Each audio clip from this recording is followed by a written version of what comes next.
May 8, 1942.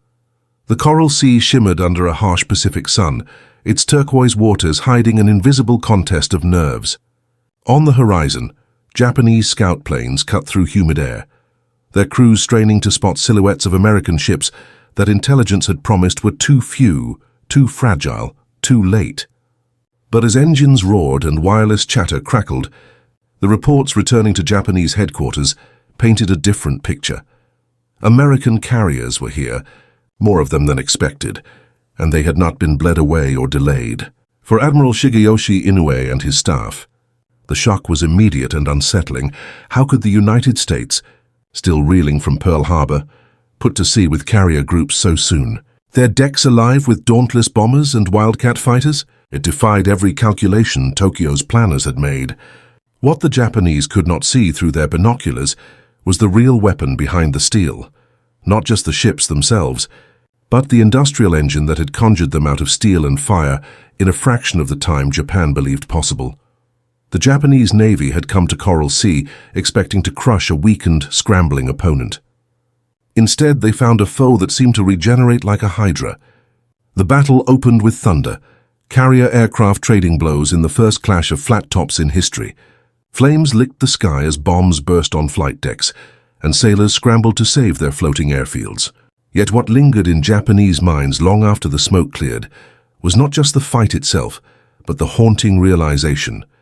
These American carriers, battered today, could be replaced tomorrow. Japan's own carriers, once lost, could take years to rebuild. America's seemed to appear in months. The truth was more unnerving than the admirals could admit to their emperor. America had not simply matched Japan's naval strength. It had redefined the meaning of time itself.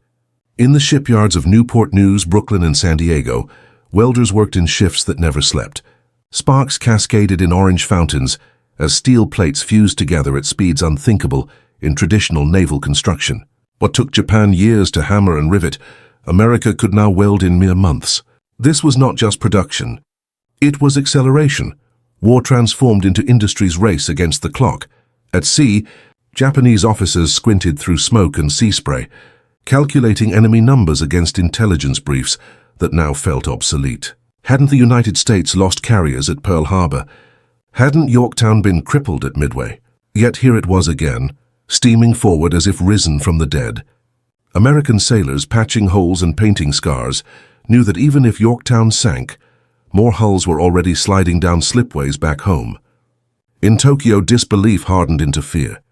Reports whispered that the Americans could build a fleet faster than Japan could sink it. Imagine the sight. A Japanese scout pilot diving through clouds, eyes widening as another carrier group appears below. Flat tops that should not exist yet, escorted by cruisers and destroyers bristling with new radar sets. He scribbles a frantic message, radios it back, and the words ripple across Japanese command posts like a tremor. Additional American carriers sighted. Admirals leaned over charts, red pins marking American positions, multiplying faster than their strategy could account for. Each pin represented not just a ship, but an entire industrial machine roaring across the ocean. For the Japanese Navy, raised on a creed of decisive battle, this was nightmare fuel. Their doctrine had demanded perfection. One great strike, one crushing victory, a fleet annihilated. But how do you annihilate a force that can rebuild itself before your torpedoes have even cooled in the water? The Americans were not supposed to have this resilience. They were a democracy, slow, fractured, indulgent. At least that's what Tokyo believed. Yet here in the Coral Sea and soon at Midway, democracy had found its war footing. Its shipyards had become cathedrals of steel, its workers high priests of production, forging carriers faster than the rising sun could count them. The sound of hammering in American factories carried across the Pacific in ways Japan never anticipated. Japanese sailors would watch smoke rise from a burning American carrier, only to hear weeks later that another had joined the fight. It was as if the Americans were pulling ships from thin air. For Japanese crews, the psychological toll was suffocating. Every loss felt permanent. Every American loss felt temporary. Time itself seemed to favor the United States. On the decks of these carriers, pilots strapped into cockpits with grease still fresh on the bolts of their aircraft elevators. Some ships had been rushed so quickly from shipyard to sea that paint barely dried before salt spray kissed it. But speed did not mean weakness. These were formidable machines of war, armed with squadrons trained to fight in unison, guided by a command system that trusted flexibility over rigid doctrine. America's secret was not just steel, but the invisible rhythm of industry that beat behind every sortie.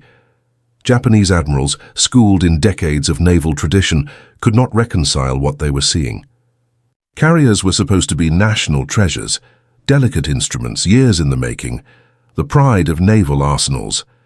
Yet to the Americans, they seemed almost disposable, parts in a larger machine that never stopped turning. In Japanese war councils, voices trembled as officers debated how many more carriers America might unleash by year's end. Estimates grew wilder by the month. The shock was dawning. They were fighting not just sailors and pilots, but the forges of an entire continent. In the Coral Sea, the clash ended inconclusively, both sides bloodied, neither decisively victorious. Yet the aftertaste of that battle lingered bitterly in Tokyo. For the first time, Japan had failed to secure its advance. For the first time, American carriers had stood toe-to-toe and blunted the spear. But beneath the tactics and explosions, the deeper story was unfolding. America's shipyards had made the impossible routine. The Japanese Navy could not outfight that clock. And so in that shimmering expanse of Pacific blue, the seed of a larger truth took root. The war would not be decided by singular battles alone. It would be decided by who could replace, who could rebuild, who could endure. And as Japanese admirals stared at reports of yet another American carrier slipping into the fight, they began to understand. Their enemy was not just at sea, but in the factories, the cranes, the endless echo of hammers against steel across an ocean they could never conquer. By the summer of 1942, the Pacific had become an ocean of shadows and uncertainty. Japan's empire, stretching from the Aleutians to the jungles of Burma, had grown at a pace that stunned the world.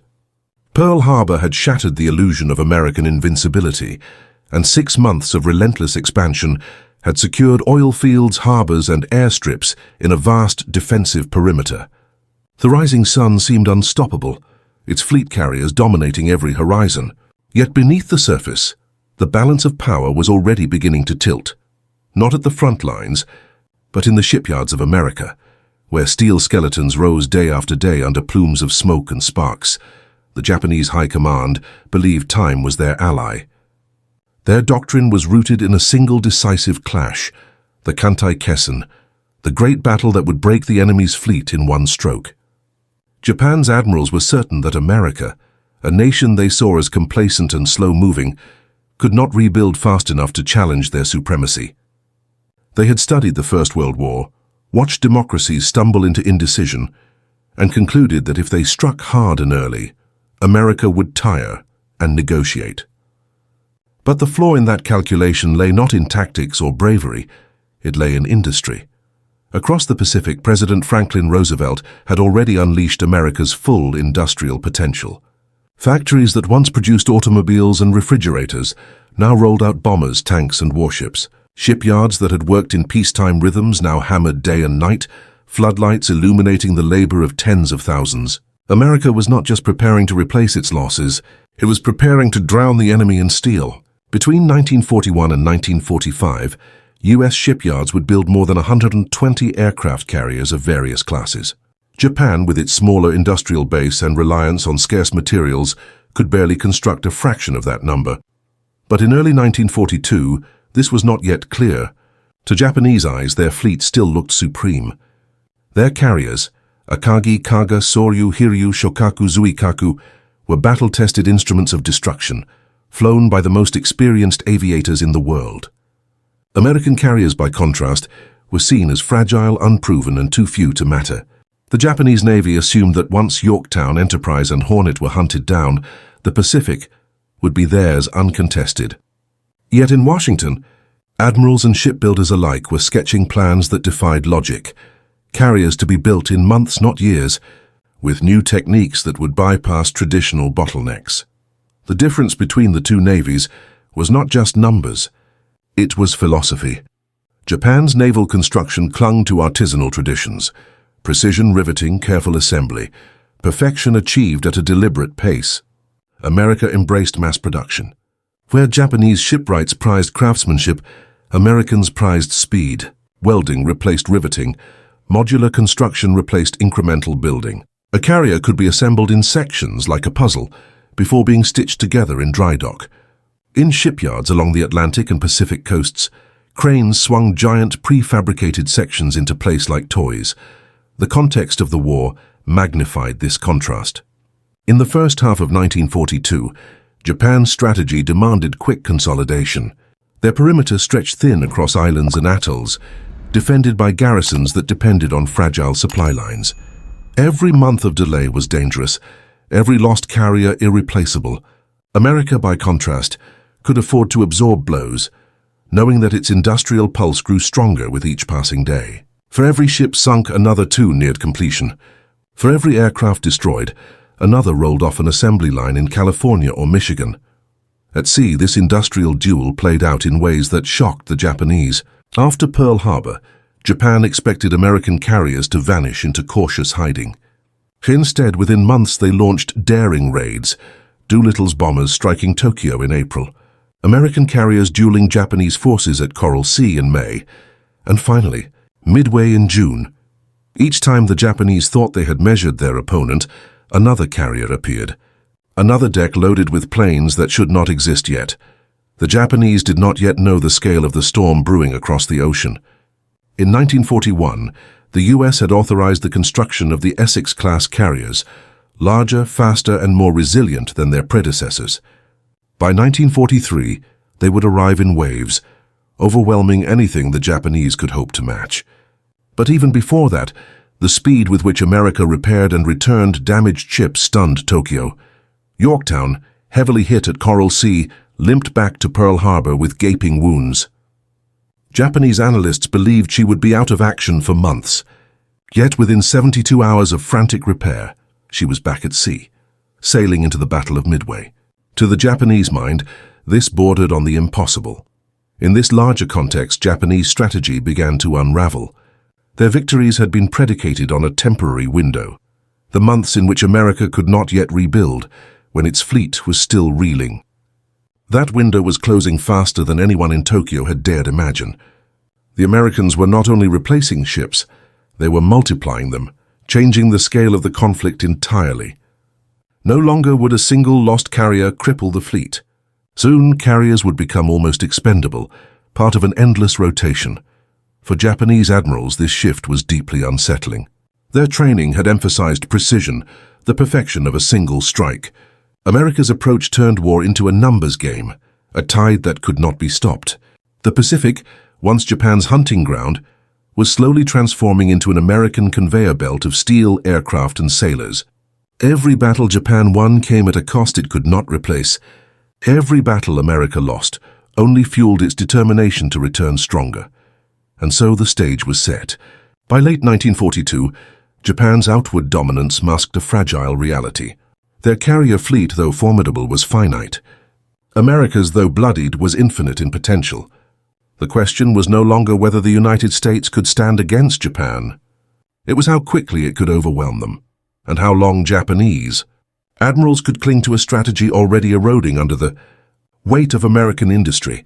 The Pacific War had begun as a contest of courage and strategy. It was becoming a contest of time, and in that race, America had already seized the lead. In the months after Coral Sea and Midway, a realization spread like wildfire through Japanese naval intelligence. America's secret weapon was not hidden in a laboratory or locked away in some vault of classified blueprints. It was visible in plain sight, steaming across the Pacific under the stars and stripes. The hidden advantage was speed, not the speed of a fighter diving through cloud or a destroyer cutting through waves, but the speed of creation itself.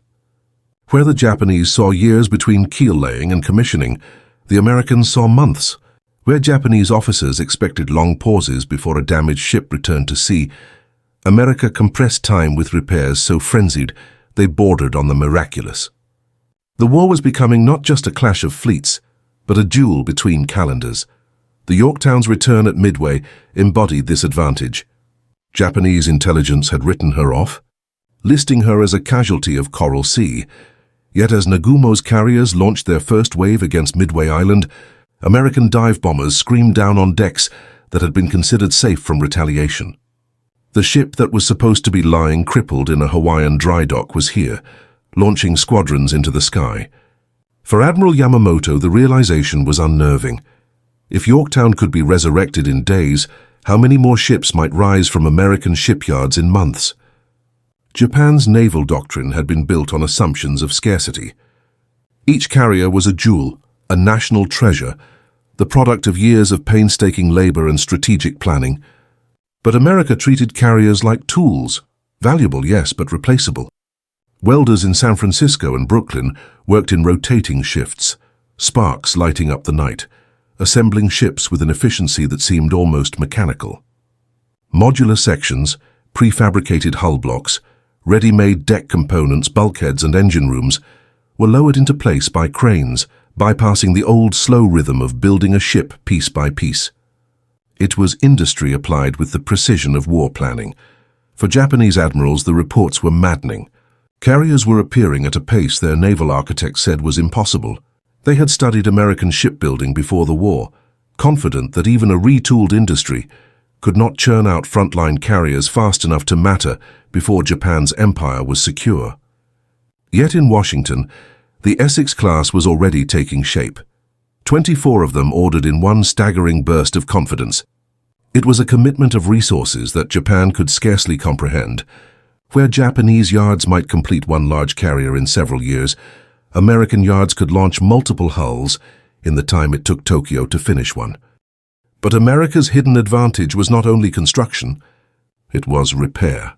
At Pearl Harbor, dry docks and workshops became hives of furious activity. Damaged battleships and carriers were patched, welded and pushed back to sea with a speed that defied conventional naval wisdom. Yorktown's 3 days of repairs before Midway became a symbol of this mentality. American commanders understood that availability, not perfection, won wars. Ships did not need to be flawless. They needed to float, to launch planes, to fight another day. Every decision bent toward speed. On the Japanese side, the contrast was stark. The loss of Akagi, Kaga, Soryu, and Hiryu at Midway crippled their carrier arm for years. There were no replacements waiting in slips, no backlog of hulls ready to launch. Shokaku and Zuikaku remained, but they carried the weight of an entire empire's hopes. Japan's shipyards, stretched thin by demands for destroyers, cruisers, and submarines, could not keep pace. Worse, shortages of steel, copper, and skilled labor slowed progress to a crawl. Every ship lost was a wound that would not heal. American sailors felt the advantage too. They knew that even if their ship went down, others would take its place. The knowledge gave them a grim confidence, a sense that the ocean behind them was bottomless with reinforcements. Japanese crews, by contrast, fought with the weight of finality. When their ship sank, it was gone forever. The psychological divide widened with every clash.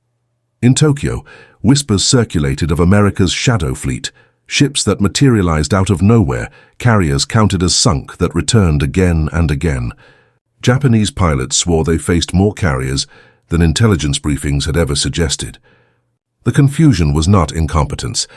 It was America's hidden advantage at work, compressing the cycle of war, shortening the distance between loss and replacement until the Japanese could no longer predict their enemy's strength. What made this advantage truly devastating was its scale. The United States was not building ships one by one. It was building an entire ecosystem: escort carriers to protect convoys, fleet carriers to spearhead offensives, amphibious ships to carry Marines onto island beaches. For every Japanese hull laid down, 5 American keels hit the water. And all of it was coordinated, synchronized, overseen by a bureaucracy that harnessed the vast resources of a continent. Japanese admirals had underestimated a simple truth. In modern war, numbers mattered as much as skill. Courage, discipline, and doctrine could win battles, but they could not outpace factories that turned raw steel into aircraft carriers faster than an empire could react. America's hidden advantage was not a secret weapon in the conventional sense. It was the redefinition of time itself, a weapon invisible yet relentless, ticking away in favor of the Allies with every passing day.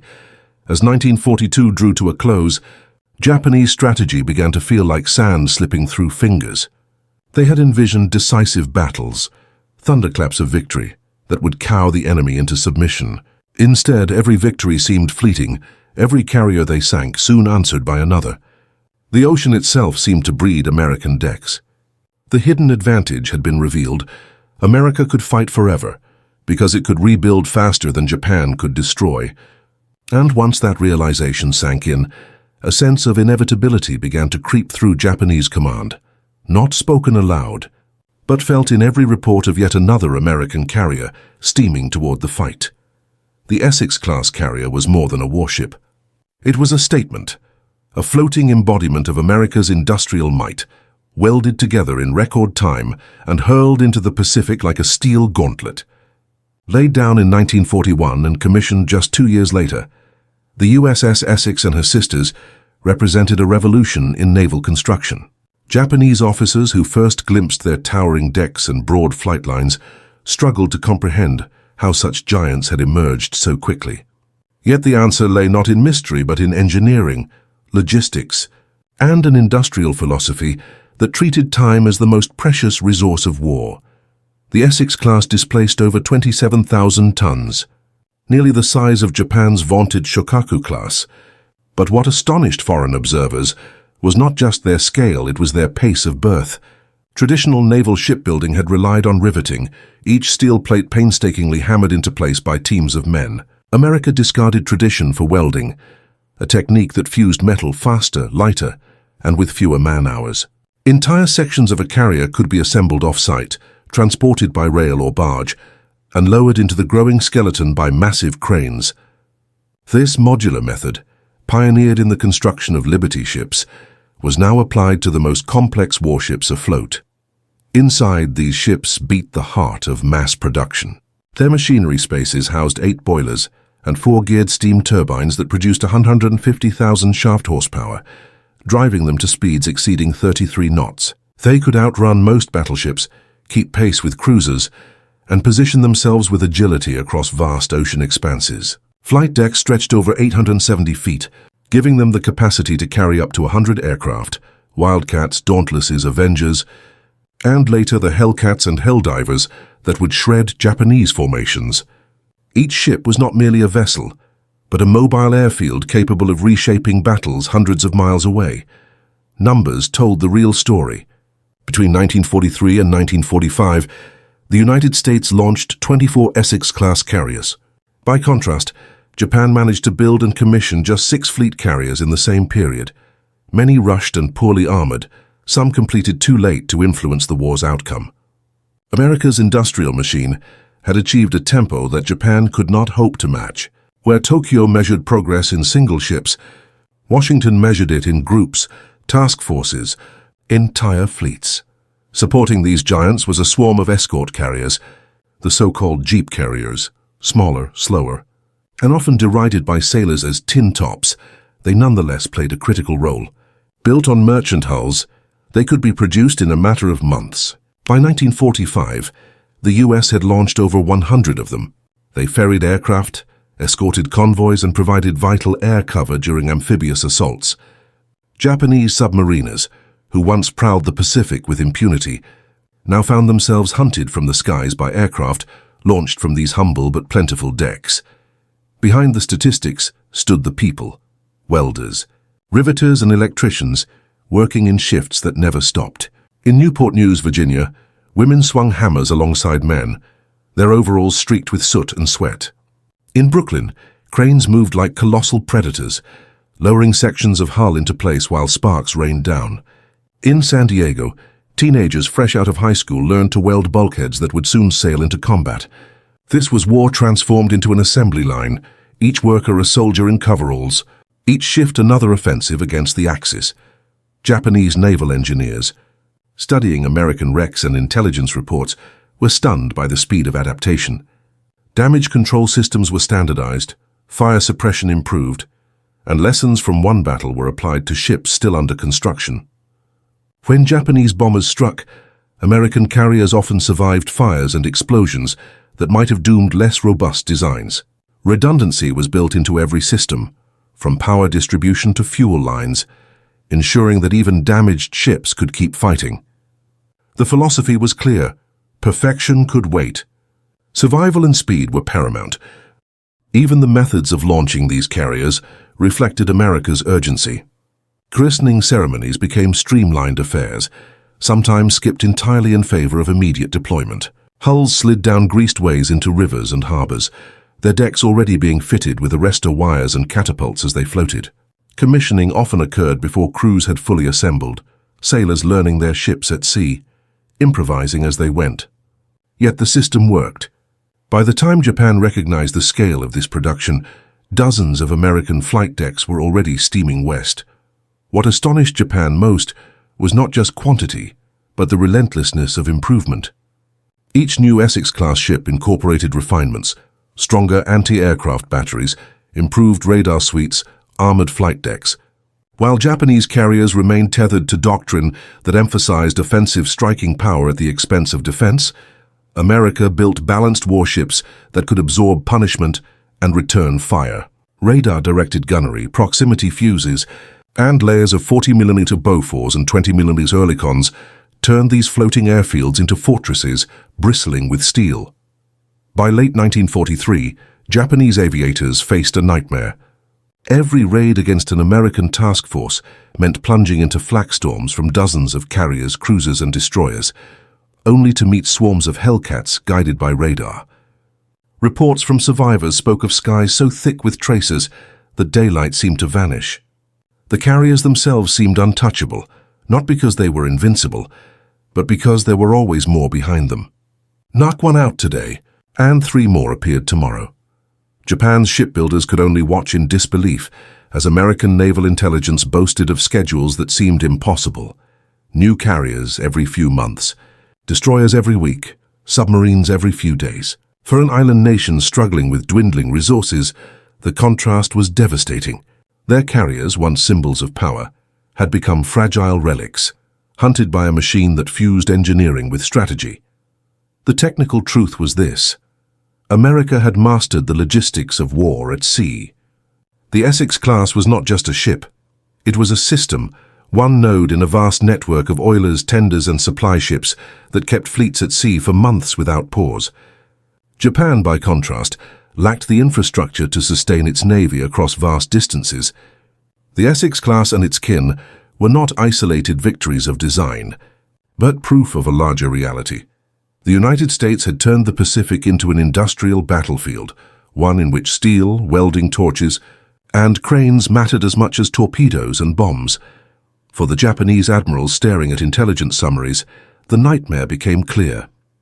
Their carriers, once unrivaled, were now outnumbered, outbuilt, and outclassed by an enemy whose true weapon was time. America's technical advantage was not hidden in secret laboratories. It was forged in open shipyards in plain sight, where sparks lit up the night and new hulls slid into the water faster than the rising sun could sink them.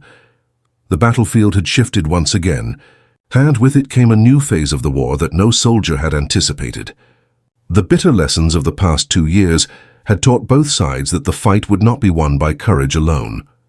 It would be won through endurance, through supply, through the sheer ability to adapt faster than the enemy. By the spring of 1943, every man knew that he was no longer just fighting in the mud, snow, or smoke of a shattered town. He was part of a machine so vast that his individual survival seemed almost irrelevant, and yet paradoxically entirely essential. The Allies, bolstered by the victories in North Africa, turned their eyes to Europe. Plans were whispered among commanders in tents lit dimly by kerosene lamps, Sicily, Italy, and beyond. For the men on the ground, those whispers translated into long nights of drills, rehearsals, and loading endless crates of ammunition onto ships under the cover of darkness. The Mediterranean, once dominated by the Axis, was becoming an Allied highway. But the price was never hidden. Convoys moving supplies to the front faced air attacks almost daily, and beneath the waters lurked German U-boats waiting patiently for their next victim. One merchant sailor recalled the horror of watching his ship split in two after a torpedo strike, oil-slick flames rising against the dawn. "We didn't even see them," he said years later. "We only heard the explosion, and then the sea swallowed half my friends." On the Eastern Front, the German advance had bled itself dry. Stalingrad was no longer just a battle. It had become a symbol. German troops surrendered in the tens of thousands, broken by hunger, frost, and Soviet determination. For the first time, Hitler's aura of invincibility cracked. Soviet propaganda trumpeted the victory as proof that the tide of the war had turned. And yet, victory in the ruins came with a terrible cost. Nearly 2 million casualties, soldiers and civilians alike. Survivors wandered streets lined with rubble where homes once stood, searching for family members who would never be found. But even as the Soviets pushed westward, the Germans refused to yield. The Wehrmacht regrouped and planned a counterstroke that would become infamous, the Battle of Kursk. It was here that the largest tank battle in history unfolded, a clash of steel that shook the earth beneath the treads of thousands of machines. Soldiers crouched in trenches as Tiger tanks rolled forward, their cannons booming across fields scorched by summer heat. The Soviets, however, had prepared defenses miles deep, layered with mines, barbed wire, and anti-tank guns, waiting silently for their prey. When the clash finally came, the ground erupted in fire. Crews inside tanks described the noise as unbearable, a constant storm of shells, ricochets, and screams. "You couldn't think," one Soviet gunner later remembered. "You only loaded, fired, and prayed the next shot wasn't for you." Meanwhile, in the skies above Europe, a new kind of war was raging. Strategic bombing campaigns were intensifying. Cities once untouched by frontline battles now burned beneath waves of Allied bombers. Hamburg, Cologne, and Berlin, all targets of relentless raids designed to cripple Germany's industry and break civilian morale. The Germans responded with night fighters and the fearsome 88mm flak guns, filling the heavens with exploding shrapnel. Pilots described flying through walls of fire, engines rattling, oxygen masks freezing, and the terrible knowledge that one direct hit could reduce them and their crew to ash before they even reached their target. And yet, night after night, they flew. For the civilians below, survival meant hours in crowded shelters, listening to the thunder above and praying their homes would still be standing by morning. On the other side of the world, the Pacific was boiling with conflict. Guadalcanal had shown that the Japanese could be stopped, but the price was staggering. Now the island-hopping campaign had begun. Each speck of land across the vast ocean became its own miniature war, fought with the same brutality as the great battles of Europe. Marines crawled up beaches under machine gun fire, while sailors watched kamikaze planes dive toward their ships in terrifying silence until the last moment. Tropical jungles concealed snipers, disease, and ambushes that turned every step into a gamble. Letters sent home tried to soften the truth, but the exhaustion bled through in shaky handwriting. It rains every day. We fight, we dig, we bury, we move. I don't know what week it is anymore. Back home, the factories of America, Britain, and the Soviet Union roared at full capacity. Women welded steel. Men too old for combat pushed machinery to its limits, and children collected scrap metal as if it were gold. Propaganda posters urged sacrifice, savings, and secrecy. Ration books determined how much bread, sugar, or meat a family could eat in a week. Every citizen was told they were part of the war effort, and for many it was true. The weapons that rolled off assembly lines were the lifeline of the men fighting overseas. But in the shadows of occupied Europe, another war was unfolding, the war of resistance. Men and women who refused to accept Nazi domination risked everything to sabotage railroads, hide Jewish families, and pass intelligence to the Allies. They lived in constant fear, hunted by the Gestapo, yet their courage kept hope alive. One French resistance fighter later explained, "We had no illusions. Capture meant torture, but silence was worse. Silence meant death would have no meaning." Their acts, however small, carried weight. A single derailed train could delay supplies to the front. A coded message could save thousands of lives. By 1943, the world was balanced on a knife's edge. The Axis still controlled vast territories, but their enemies were learning, adapting, and grinding forward with unstoppable momentum. For the men in the trenches, none of this grand strategy mattered. What mattered was the next day's march, the next battle, the next meal if it came. The war had become not just a clash of nations, but a struggle of human will, fought in every corner of the globe, by every kind of soldier, sailor, airman, and civilian. One American infantryman wrote in his diary as his unit prepared for yet another assault, "They tell us this push will bring the war closer to ending, They've told us that before, but we'll go because that's what we do. We go forward, even when everything inside you screams to run the other way. His words captured the essence of 1943, a year when the tide began to turn, but at a cost that would be measured in millions of lives and countless broken hearts. The war was not yet won, but the world could feel the shift. The Allies were learning how to strike together, how to harness their combined power and how to endure. And somewhere in the darkness of the occupied cities, in the ruins of Stalingrad, in the jungles of the Pacific, in the factories back home, there flickered a fragile hope that all this sacrifice might someday lead to peace. The clash came at the Battle of the Philippine Sea, June 1920, 1944, a duel of flat tops beneath tropic sun and endless blue, where America's hidden engine of speed and production struck its fiercest blow yet. On that day, the nations faced each other across 200 miles of open ocean. Japan fielding its mobile fleet with 9 fleet carriers and 6 light carriers, America responding with 15 fleet carriers and 8 light carriers in the 5th Fleet. At dawn, radar screens blinked alive, buzzing messages crackled across CIC, combat information centers, and air groups launched from decks before the enemy could fully array. Japanese aviators climbed toward the cloud layer, confident in strike doctrine honed over years. They had planned to hammer the American line and turn back the invasion of the Marianas, but America did not await their arrival. Interceptor Wildcat and Hellcat squadrons, vectored by radar and radio, met them in waves. Bomber formations that had expected free runs encountered exploding tracers and flak storms. Japanese pilots later wrote home that the sky burned with steel. The Japanese losses tell the story. Nearly 550 to 645 aircraft destroyed. 2 fleet carriers and 1 light carrier sunk. 2 damaged plus oilers lost to submarine attacks. American losses were minimal in comparison.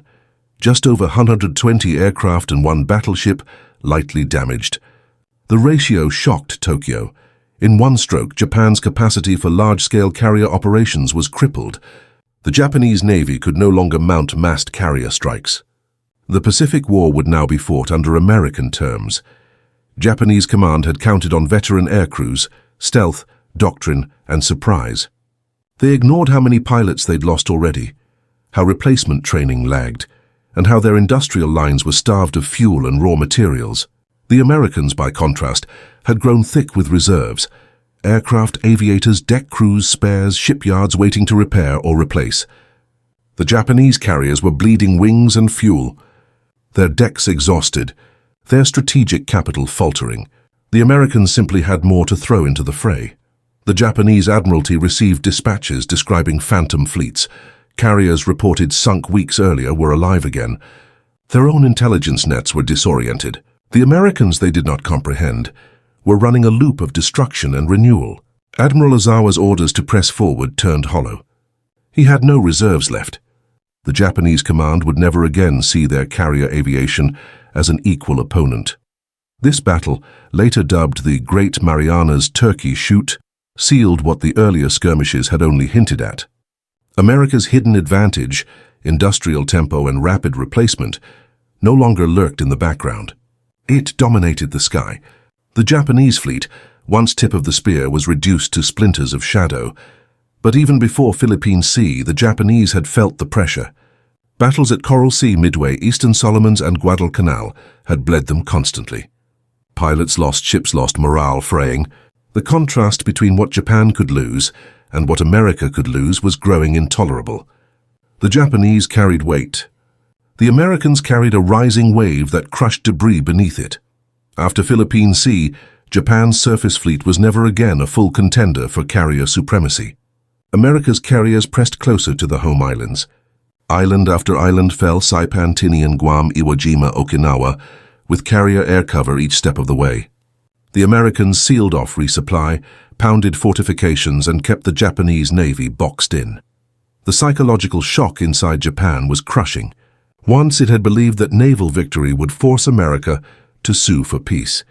But now it understood that even beneath Japan's victories, it was losing. Every Japanese carrier sunk felt like a permanent wound, while every American flat-top lost was replaced or even exceeded days or weeks later. Tokyo's admirals wrote frantic memos, wondering how many more appeared where none were said to exist. The constant surprise fostered paranoia. Communications failures, lack of reliable reconnaissance, and attrition of veteran crews worsened the collapse. Even Japanese sailors told of watching American carrier groups sail into areas thought clear, of hearing reports of deck strength that did not seem real, of pilots returning to decks their signals had said were wrecked. The gulf between what intelligence told them and what reality delivered widened.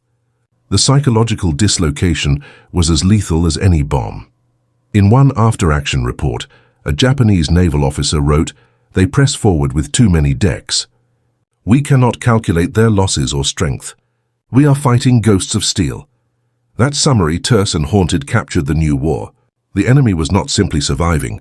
It was marching deeper, advancing faster, replacing what it lost with something better.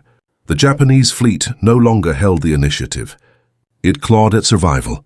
American commanders knew what they were doing.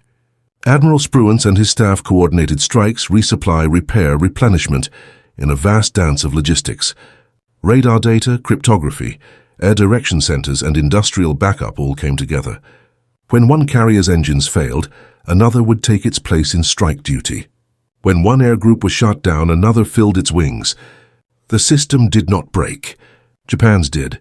The strategic impact was colossal. The Japanese Navy would never again mount a meaningful carrier counteroffensive. The Americans had bought the runway to bend the Pacific War toward Tokyo. The Japanese supply lines, already fragile, could not hold up against air interdiction, submarine blockade, and continual pressure. Island fortresses were isolated and starved. The light fleets of smaller carriers and escorts could not hold the line. When the final campaigns began, Leyte Gulf, Okinawa, the Japanese carrier fleet was a ghost.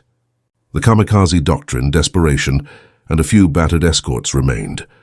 But Japan no longer had the carrier air power to contest the seas. The might of American carriers, made possible by its industrial engine, reigned supreme. The wreckage of the Pacific War did not end with the silence of guns. Its echoes stretched into every navy that followed. The Japanese admirals who once dreamed of decisive battle came to admit, in quiet reports and post-war interrogations, that they had underestimated not simply American bravery or technology, but the rhythm of American production.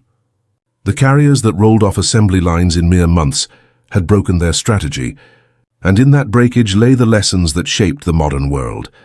In the ruins of Tokyo, men like Admiral Ugaki and the surviving staff of Yamamoto's command wrestled with the hard truth. They had believed in quality over quantity, in the singular blow that would shatter an enemy.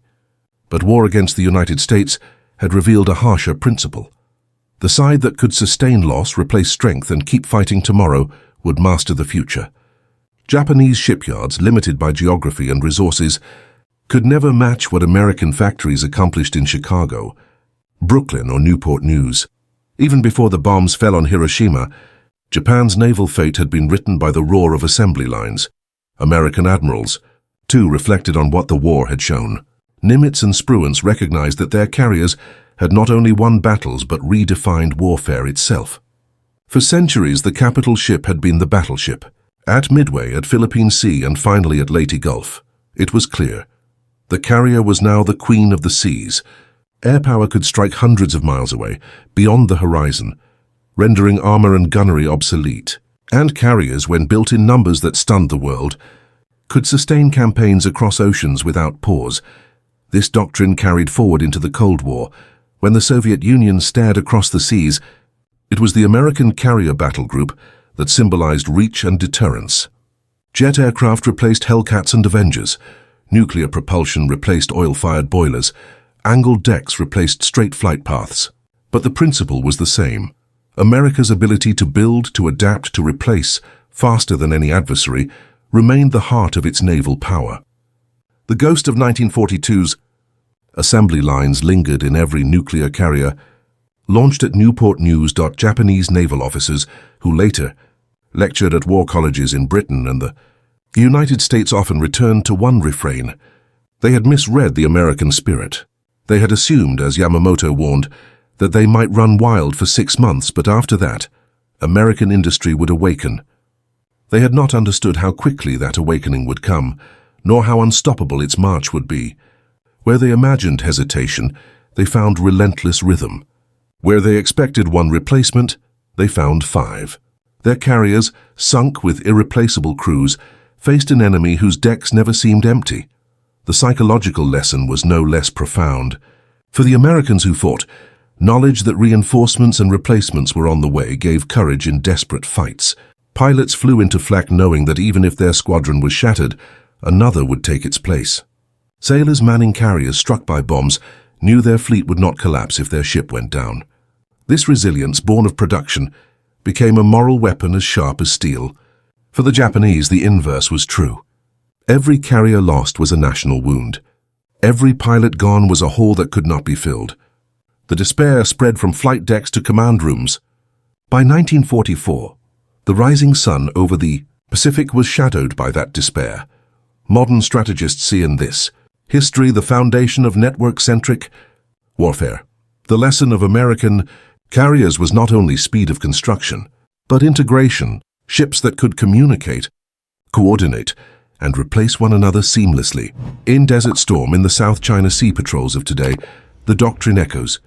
Power comes not from the solitary platform, but from the system, the web, the rhythm of reinforcement. The carrier, multiplied and sustained, became the central note of 20th century strategy. In the aftermath, Japanese naval historians described their experience with words rarely spoken in public during the war: awe, disbelief, respect. One admiral wrote in his memoirs, "We fought against time itself, against a nation that could replace steel faster than we could sink it. Our courage could not match their factories." These words, stark and simple, revealed the heart of the matter.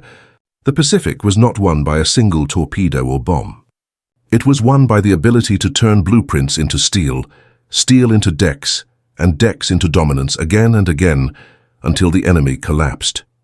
The legacy endures in every supercarrier sailing today. Each USS Nimitz, each USS Ford, is not merely a warship but a descendant of Essex Yorktown enterprise. Each carries within it the story of how Japan, shocked by the speed of America's war industry, realized too late that the age of decisive battle had passed. The modern sea, alive with radar and drones, still whispers that truth. In war, the side that can endure, replenish, and adapt will prevail. And so the great irony closes the story. Japan had believed that spirit, skill, and precision could overcome an industrial giant. Instead, it was crushed not by a single decisive battle, but by an endless tide of carriers that kept coming month after month until the rising sun set over the Pacific. The final lesson is timeless. In modern war, victory does not belong to the sharpest blade or the bravest heart alone. It belongs to the power that can rise again tomorrow, stronger than today. For in the Pacific, the Americans proved that steel built in months could change centuries.